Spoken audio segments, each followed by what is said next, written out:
So this video will be on making tiny hose clamps for this rubber tubing, and you can make them any size you want. But what I do is I use that brass tubing again, and you got to find one that'll just go over the rubber. It can be a little tight because you're going to spread this, but you want something that's pretty much that exact size. And then I'm going to make a jig to hold this, and I'm going to solder on the top of it a piece of square brass, and then I can drill them all and slice them off, and we'll have hose clamps. Just took a ball end mill, and I made a slot in here that's about the radius of that tubing, and I've got a small hole down here with a spring on it, and that screws in here thusly.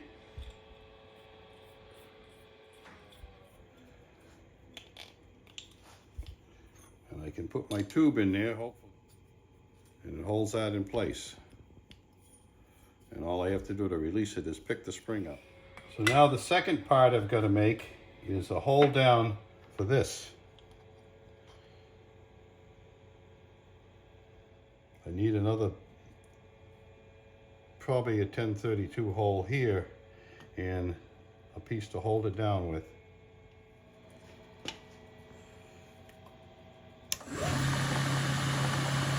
I got to drill the tap hole here and tap that 1032. Go over the chart here. 1032 is a number 20 drill. Grab a number 20 drill. So I'm going to tap this in the drill press because I have variable speed in this too in reverse, so I can go down through that pretty quickly. Find some tapping oil here. Put my glove on in case it grabs. I got it all clamped down in position here, and I'll let it run down through there.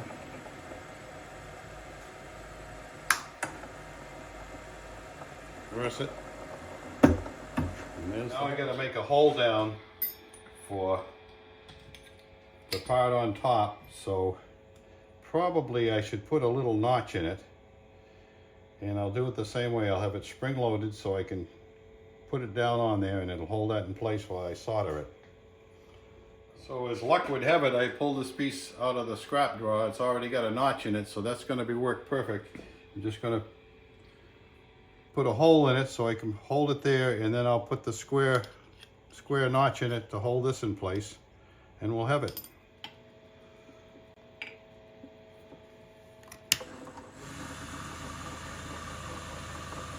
So we're going to drill a large clearance hole for the 1032 screw that goes through this one. Put a screw in the back here to hold it up in the right position. I'll do that next. Drill the tap hole down through there. It's for a 632 screw.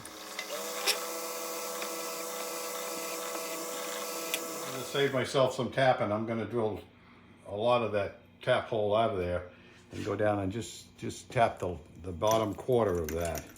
So this is just a clearance hole, and I'm going to go 3/4 of the way through.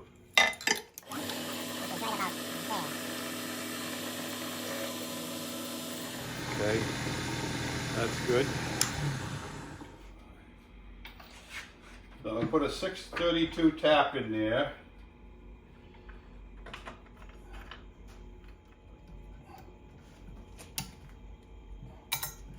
And a couple of drops of oil on it. And I only have to go in about 5 threads before I'll hit that clearance hole on the other side. That should be pretty easy to do. I want a little spring on the top of this one too. So I'm just going to take this spring here and cut it till it works good. Probably about that much for now. See how that works. So there it is. And actually, that'd probably stay on there pretty good. Okay. The next thing I want to do is I want to take and cut a groove in the bottom of this to fit the pipe, which is about 3/8. I'm going to measure that, and we'll put an end mill in there and run across this. So I'm going to take this piece of 3/16 and hopefully put the end mill in there and run down the middle of it so it'll stay on top of that tubing just about right, and you'll get good contact surface for the soldering.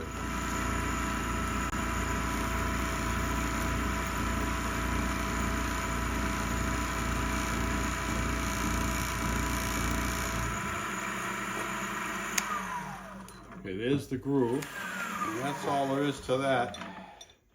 We've got a nice cove in there now to set on that pipe, and you'll get good surface contact for the solder. So what we've decided to do is I'm going to make a jig that goes in the lathe so I can part these off in the lathe. And with the proper holder, I can cut right down to the last one, and I won't have to worry about sawing into my milling vise. So first thing we're going to do is we're going to cut a 3/16 inch slot in the middle of this, so somewhere's near the middle.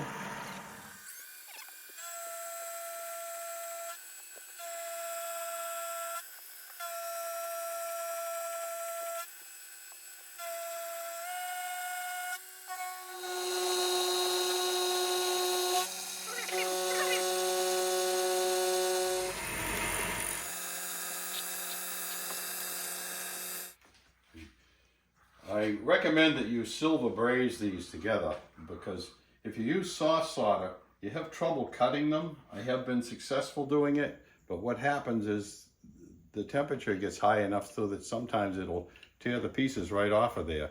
And silver brazing, it doesn't do that. It's very solid.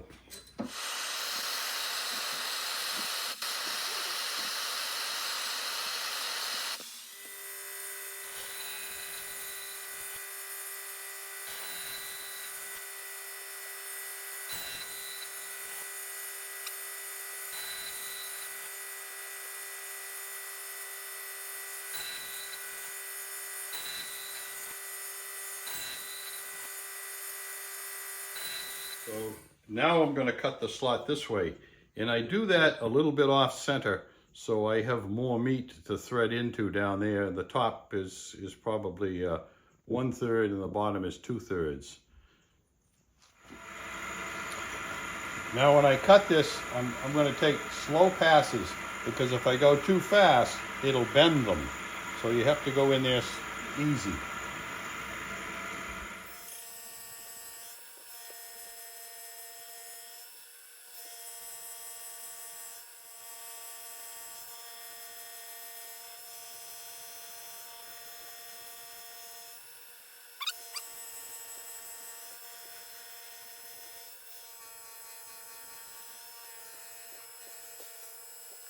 As you can see, they're sawed just a little off center so I can do the threaded part on the bottom.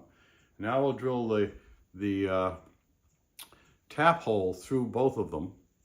And after I get the tap hole through, I'll open up just the top one to the clearance side.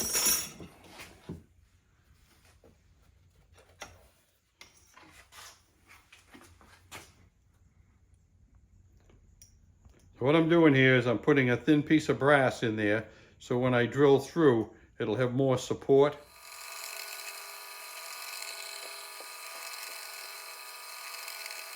They're pushed down in the slot, and they're not quite straight, so by angling this down, I've got it slightly more square. Hopefully it's more square.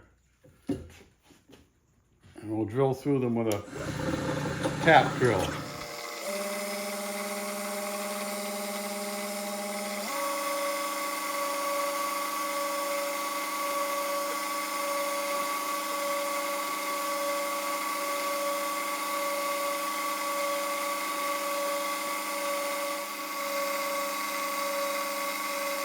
Now to finish these, I'm just going to take this over to the sander and round them off a little bit. But first I'm going to tap it. Screw it together so it's solid together. And then I'll do the rounding.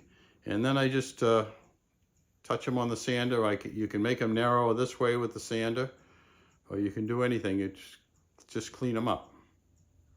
It's an 080 tap that I'm using. I'm just going to run that in there and then put a bolt in it. It only takes a second. Brass tap's real easy.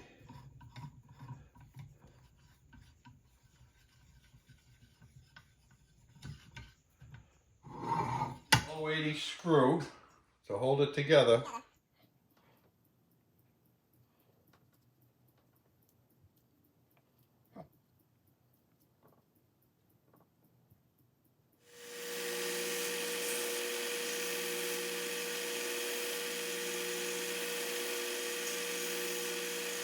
There's the finished clamp.